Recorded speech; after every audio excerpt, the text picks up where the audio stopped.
দাম্পত্য জীবনে যে মানুষটি অসুখী, কোনো সুখী দম্পতিকে দেখলেই কেন যেন বুকের ভেতর অদৃশ্য একটা হাহাকার জেগে ওঠে।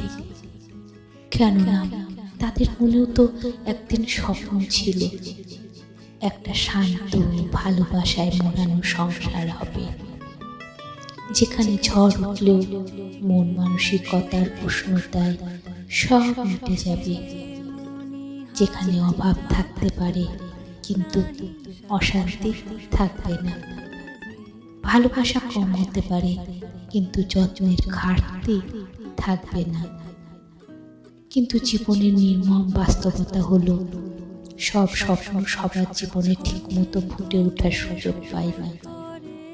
যাদের দাম্পত্য জীবনে সুখ নেই, তারা অন্যের হাসি মাখা মুখে নিজের অদৃশ্য কষ্টের প্রতিচ্ছবি খুঁজে পায়। তাই সুখী দম্পতি দেখলে তারা আনন্দ পায় না, বরং আরো গভীর এক শূন্যতা তাদের ঘিরে ধরে।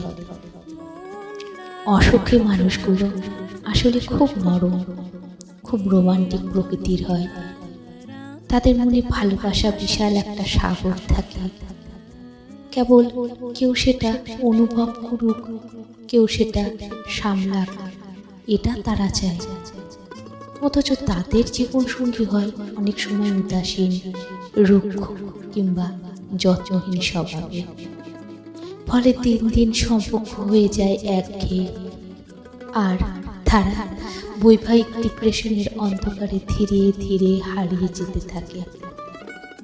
সবচেয়ে ভয়ানক কষ্টটা হয় তখন, যখন নিজের সঙ্গী হয় না কোনো মানসিক ভরসা, হয় না নিরাপদ আশ্রয়। তখন মানুষ একা থেকে যায় প্রচণ্ড ভিড়ের মধ্যেও, ক্লান্ত হয়ে কথা বলতে বোঝাতে, কিন্তু বুকের ভেতরের যন্ত্রণাটা সেটা কেবল সৃষ্টিকর্তাই জানে, মানুষ জানে না, বুঝতেও চায় না। সত্যি, দাম্পত্য জীবনে যারা অসুখী তারা বড্ড অসহায়। তাদের দীর্ঘশ্বাস নিঃশব্দে বাতাসে মিশে যায়, কিন্তু ব্যথাটা থেকে যায় হৃদয়ের গভীরে, নিভে না, মেটে না, শুধু পোড়ায়, আজীবন যন্ত্রণা দেয়।